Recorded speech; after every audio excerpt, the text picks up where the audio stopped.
다음 사도신경으로 신앙 고백하시겠습니다. 전능하사 천지를 만드신 하나님 아버지를 내가 믿사오며 그 외아들 우리 주 예수 그리스도를 믿사오니 이는 성령으로 잉태하사 동정녀 마리아에게 나시고 본디오 빌라도에게 고난을 받으사 십자가에 못 박혀 죽으시고 장사한 지 사흘 만에 죽은 자 가운데에서 다시 살아나시며 하늘에 오르사 전능하신 하나님 우편에 앉아 계시다가 저리로서 산자와 죽은 자를 심판하러 오시리라. 성령을 믿사오며 거룩한 공예와 성도가 서로 교통하는 것과 죄를 사하여 주시는 것과 몸이 다시 사는 것과 영원히 사는 것을 믿사옵나이다. 아멘. 다 함께 찬송가 369장입니다. 369장.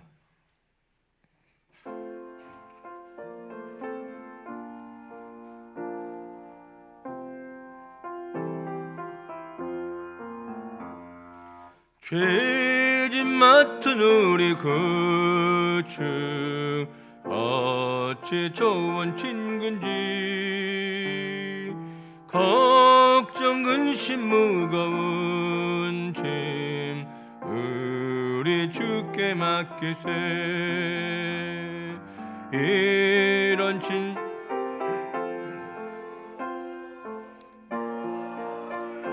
못하네. 사람들이 어찌하여 아랠 줄을 모를까. 시험 걱정 모든 괴로움 없는 사람 누군가. 부질없이 낙심 말고 기도 드려 아뢰세. 이런 진실하신 친구 찾아볼 수 있을까. 우리 약함 아시오니 어찌 아니하릴까. 근심 걱정 무거운 짐 아니 진자 누군가. 피난처는 우리 예수 주께 기도드리세. 세상 친구 멸시하고 너를 조롱하여도 예수 품에 안기어서 참된 위로 받겠네. 아멘. 기도하겠습니다. 생명의 근원 되시는 아버지 하나님, 오늘도 하루 일과를 시작하면서 하나님의 말씀으로 시작하도록 인도하신 것을 감사드립니다. 하나님의 마음에 합한 삶을 살기 원하고 그런 삶을 통해 하나님께 영광 돌리고 하나님의 이름을 높이는 삶을 살아가도록 은혜 베풀어 주옵소서. 오늘도 말씀을 읽을 때에 그리고 들을 때에 성령님의 역사가 함께하도록 은혜 베풀어 주옵소서. 예수님의 거룩하신 이름으로 기도합나이다. 아멘. 오늘의 말씀은 역대하 7장 17절부터 마지막 22절까지입니다. 역대하 7장 17절부터 22절까지. 내가 만일 내 앞에서 행하기를 내 아버지 다윗이 행한 것과 같이 하여 내가 네게 명령한 모든 것을 행하여 내 율례와 법규를 지키면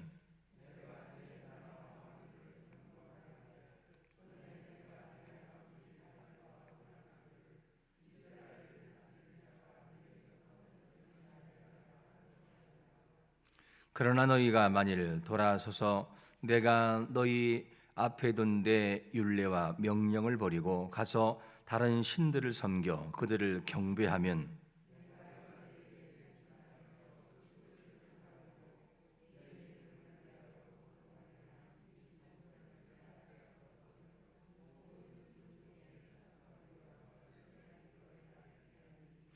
이 성전이 비록 높을지라도 그리로 지나가는 자마다 놀라 이르되 여호와께서 무슨 까닭으로 이 땅과 이 성전에 이같이 행하셨는고 하면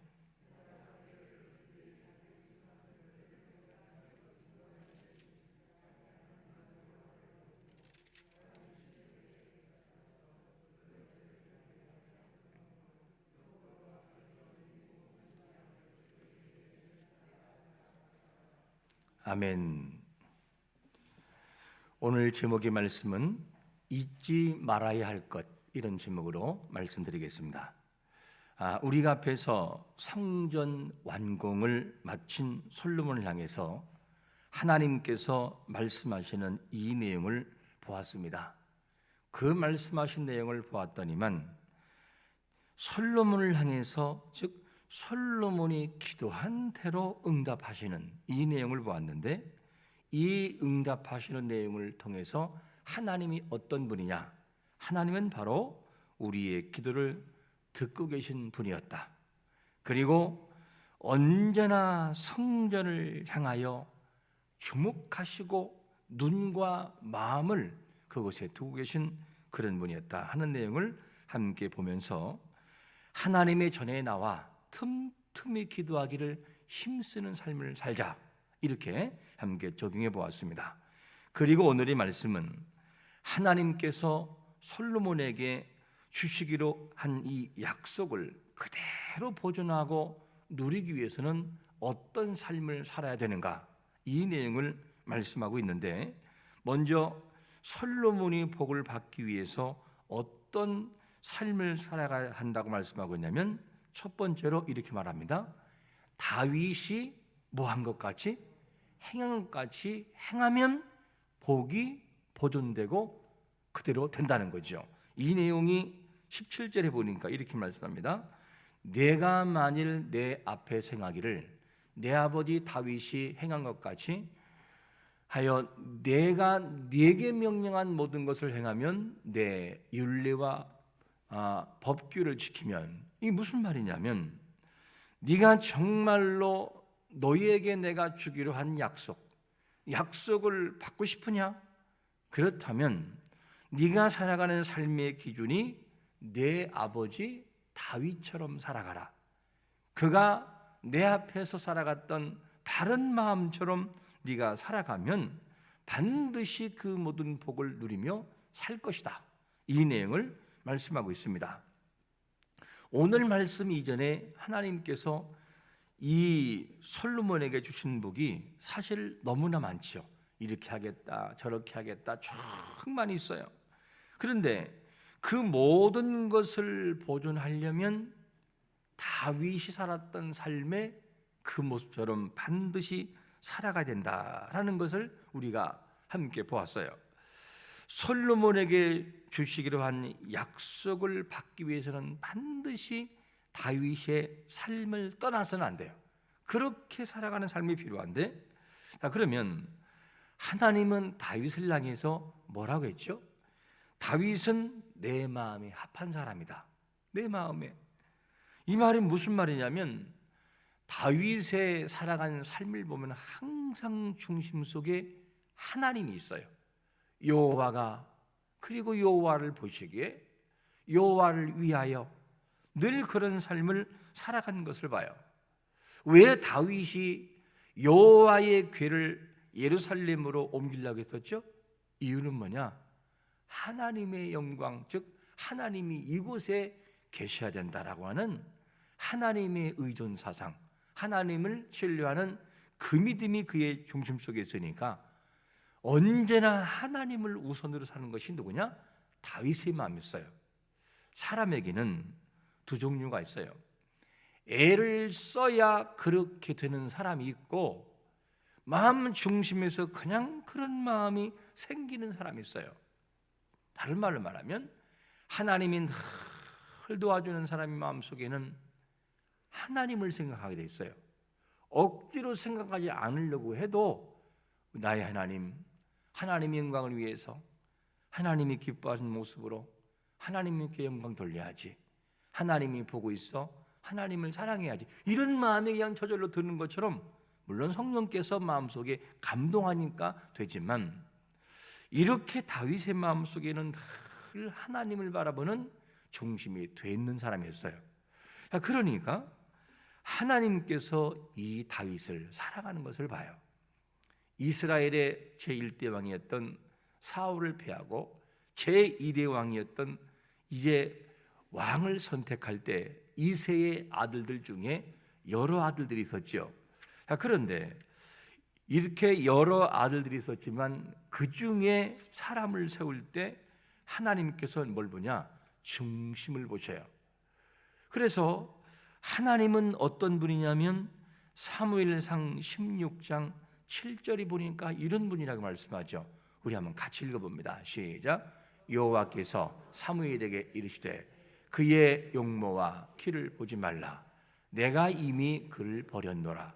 내가 보는 것은 사람과 같이 아니하니 사람은 외모를 보거니와 나 여호와는 중심을 보느니라 하시더라. 하나님은 중심을 본다는 거예요. 그러면 하나님을 중심을 보신다라고 한다면 이대 왕을 세울 때는 하나님이 뭘 받느냐? 중심을 봤어요. 그게 누구냐? 다윗이었어요. 여러분, 이 사무엘의 마음속에는 사울 왕이라고 하는 그 잔상들이 늘 남아 있었어요. 사울 왕, 외형적으로 갖춘 사람, 그리고 참 출발이 마음이 참으로 선한 왕이 또 사울 왕이 있었죠. 그런데 그런 마음을 끄떨치지 못하고 계속해서 어떻게 하느냐? 그런 기준 가지고 선택하려고 할 때 엘리압을 봤을 때 너무 마음에 들었잖아요. 그러면 하나님이 사무엘아, 아니다. 내가 보는 것은 그런 외적인 것이 아니야. 중심이야. 그러면서 아까 읽었던 사무엘상 16장 7절을 말씀했던 거죠. 이 내용을 보면 중심을 보시는 하나님께서 다윗을 선택했다고 하는 것은 무슨 말이냐? 다윗이 중심이 된 사람이라는 거예요. 아담하면서도 정말로 그런 사람을, 이 다윗을 선택하는 것을 봐요. 여러분, 하나님께서 우리의 중심을 보시고 중심을 드리는 자를 기뻐하는 것을 믿으시기를 축원합니다. 그래야 하나님이 그의 삶을 더 윤택하게 만들어 주신다는 거죠. 그래서 다윗같이만 살아간다면 너희 삶은 보존될 것이다. 이것이 첫 번째로 말씀하는 내용이었어요. 이것이 보존의 원리라고 한다면, 그러면 잃어버리는 모든 것을 잃어버리는 것은 뭘까? 어떻게 살아가면 잃어버릴까? 두 번째는 하나님의 명령을 버리면 다 잃어버린다는 거예요. 이 내용이 19절에서 이렇게 말씀합니다. 읽어봅니다. 시작. 그러나 너희가 만일 돌아서서 내가 너희 앞에 둔 내 율례와 명령을 버리고 가서 다른 신들을 섬겨 그들을 경배하면, 이렇게 되어져 버리면 모든 걸 잃어버린다는 거예요. 19절에서 돌아서면, 명령을 버리면, 다른 신들을 섬긴다면, 이런 단어가 등장해요. 이런 것은 하나님의 은혜를 잃어버리는 요소들이죠. 그래서 만약에 하나님을 떠나버리고 등져버리고 잃어버린다면 하나님께서 반드시 그거를 거두어 가시겠다는 거죠. 어느 정도 하나님이 하시느냐? 섬찟할 정도예요. 이 정도라는 거죠. 20절 우리 한번 같이 읽어봅니다. 시작. 내가 너희에게 준 땅에서 그 뿌리를 뽑아내고 내 이름을 위하여 거룩하게 한 이 성전을 내 앞에서 버려 모든 민족 중에 속담거리와 이야기거리가 되게 하리니. 아니, 이 말씀이 무슨 말씀이냐면 정말 하나님께서 성전을 사랑하셔요. 왜? 솔로몬이 기도한 것처럼 하나님, 이곳을 향하여 기도한다면, 이곳을 향해서 회개한다면, 이곳을 향해서 이방인이 와서 하나님께 기도한다면 알았다, 내가 너에게 그렇게 하마 라고 한 것이 성전 중심이었어요. 그런데 그렇게 사랑하고 은혜를 부어주시겠다고 했던 성전이랄지라도 하나님은 버릴 수 있다는 거예요.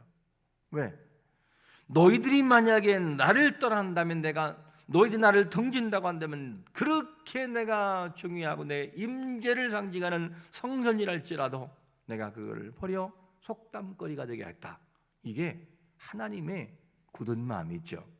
이 내용을 바라보면 우리 자신들이 살아갈 때 구원의 문제는 전적인 하나님의 은혜로 되어지는 영역이지만, 하나님은 반면에 우리에게 요구하시는 것이 있어요. 내가 너에게 준 약속의 말씀을 믿고 그대로 살아가는 삶이 되어질 때 너희의 삶이 윤택하고 판도가 바뀔 것이다. 내 말씀에 순종하고 나를 존중하고 아끼면 내가 너의 모든 삶을 그런 삶으로 바꿔 놓겠다고 하는 것이 하나님의 행위 언약이에요.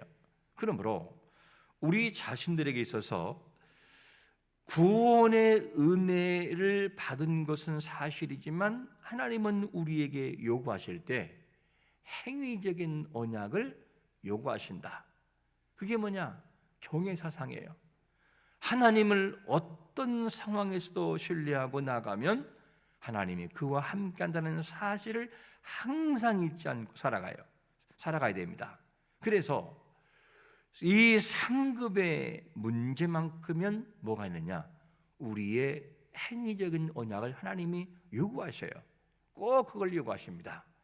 이렇게 이 모습이 되어질 때 하나님께서 은혜를 부어주신다는 거죠. 그러므로 우리 자신들이 하나님의 자녀인 것은 맞지만, 우리가 함부로 살아간다면 모든 것을 잃어버릴 수가 있다라고 하는 것을 우리에게 말씀합니다. 하나님께서 우리의 선진들의 세대에게 준 은혜는 뭘까? 한번 생각을 해보세요. 우리 부모 때, 할아버지 때, 할머니 때 주신 은혜가 이만큼 있어요. 그러면 오늘날 우리 때에 부어주신 은혜는 무엇인가? 이거를 잘 보고 할아버지 때, 할머니 때, 부모님 때에 있던 모든 것을 잘 그분들은 보존해 왔어요. 그런데 오늘날 우리에게 그 은혜를 부어주는 데 때로는 잃어버린 자가 있어요. 이런 것들을 기억하면서 과연 우리는 어떠한가를 잘 생각해 봐야 돼요. 우리는 어떤가? 우리에게 부어진 은혜 영역이 이렇게 많은 것들이 있었는데 우리는 어떻게 보존하고 있는가? 솔로몬에게 너무나 많은 복을 주었는데 솔로몬이 다윗의 삶이 아니라 다른 삶을 살아가면 잃어버릴 수가 있어요. 반면에 다윗이 살아갔던 삶을 살아가면 모든 것이 보존돼요. 이와 마찬가지로 우리에게 부어진 많은 은혜 영역이 있는데 이것을 보존하지 못하고 잃어버릴 때가 있다는 거예요. 이걸 기억하면 이 삶을 함부로 살아가면 안 되는구나. 구원받은 사람이라 하여 함부로 살아가면 잃어버릴 수 있구나 하는 이 사실을 항상 잊지 말아야 됩니다. 그래서 솔로몬을 향해서 뭘 하겠습니까? 아버지 다윗의 길로 행하면 모든 것을 보존하겠다라고 이 약속을 하지요. 우리 한번 본문 18절 말씀을 같이 읽어볼까요? 시작. 내가 내 나라 를 견고하게 하되 전에 내가 내 아버지 다윗과 언약하기를 이스라엘을 다스린 자가 내게서 끊어지지 아니라 한 대로 하리라. 대로 한 대로, 약속한 대로 하겠다고 하나님이 약속을 또 한번 하셔요. 그러므로 우리 자신들이 살아가는 모든 삶의 영역에서 하나님이 요구하시는 삶을 살아가면 그의 인생은 복돼요. 그의 인생은 그 모든 것이 형통이 더 풍요롭게 나갈 수 있어요. 그러므로 우리가 지금 가는 모든 길에 잘못된 것이 있다면 수정하시고 바로 살아가고 있다면 그 길을 끝까지 보존하세요. 그러면 하나님 우리에게 놀라운 것들로 더 채워주신다는 것이죠. 이 채워줌으로 하나님께서 우리에게 주신 모든 것을 가지고 선한 사역에 사용되는 거룩한 성도가 되시기를 예수 그리스도의 이름으로 축원합니다. 아멘. 예물 드리신 분들이 있습니다. 감사임을 강성규 장로님, 박종숙 권사님, 일천임을 최학성 장로님, 임수분 권사님, 최재희 은희 승훈 이름을 드렸습니다. 기도하겠습니다. 하나님 아버지 감사합니다. 오늘 말씀을 통해서 솔로몬이 그 모든 주신 은혜를 보존하기 위해서 어떻게 살아가야 할지, 어떻게 살아가는 것이 그의 모든 것을 보존하는 것인지를 알았사오니 하나님, 우리의 삶 속에서 다윗이 살아갔던 중심된 삶을 늘상 살아가도록 은혜를 베풀어 주옵소서. 어떤 상황에 있든지 하나님을 기억하고 하나님을 의지하고 하나님이 보시기에 하나님이 우리를 사랑한다는 이 원칙을 기억하며 하나님을 떠나지 않고 등지지 않고 말씀을 지키려고 그렇게 살아가려고 몸부림치는 선한 삶을 살도록 은혜를 베풀어 주옵소서. 그 속에서 나오는 하나님의 놀라운 역사가 성전의 여호와의 영광이 임했듯이 우리의 삶을 통해도 임하도록 은혜를 베풀어 주옵소서. 모두에게 이런 성령의 충만한 역사를 하나님께서 허락하여 주시옵소서. 이 시간 아버지 황은미 집사님을 위해 기도합니다. 그에게 건강의 복을 주시고 하나님의 영광 위하여 살아갈 때마다 복되고 아름답도록 은혜를 베풀어 주옵소서. 자녀분들의 모든 앞길을 인도하시고 선한 길로 인도해 주시옵소서. 예물 드렸습니다. 이름을 기억하시고 제목을 기억하시고 모든 삶이 하나님의 영광 위에 살아갈 수 있도록 은혜를 베풀어 주옵소서. 하루가 복되고 하루가 하나님께 영광되게 하여 주옵소서. 예수님의 거룩하신 이름으로 간절히 축복하며 기도합나이다. 아멘. 주기도문 하겠습니다. 하늘에 계신 우리 아버지여, 이름이 거룩히 여김을 받으시오며 나라가 임하시오며 뜻이 하늘에서 이루어진 것 같이 땅에서도 이루어지이다. 오늘 우리에게 일용할 양식을 주시옵고 우리가 우리에게 죄 지은 자를 사하여 준 것 같이 우리 죄를 사하여 주시옵고 우리를 시험에 들게 하지 마시옵고 다만 악에서 구하시옵소서. 나라와 권세와 영광이 아버지께 영원히 있사옵나이다. 아멘. 말씀으로 승리하기를 축원합니다. 오늘 주신 말씀처럼 중심이 된 사람, 다윗이 살아갔던 그 중심의 삶을 우리도 살아가게 되려고 우리 한번 주의 이름 부르고 기도합니다. 주여! 아버지 하나님 감사합니다. 우리를 사랑하신 아버지 하나님, 늘 주의 말씀과 주의 능력을 통하여 하나님 앞에 나가는 자가 되게 원하고 주님을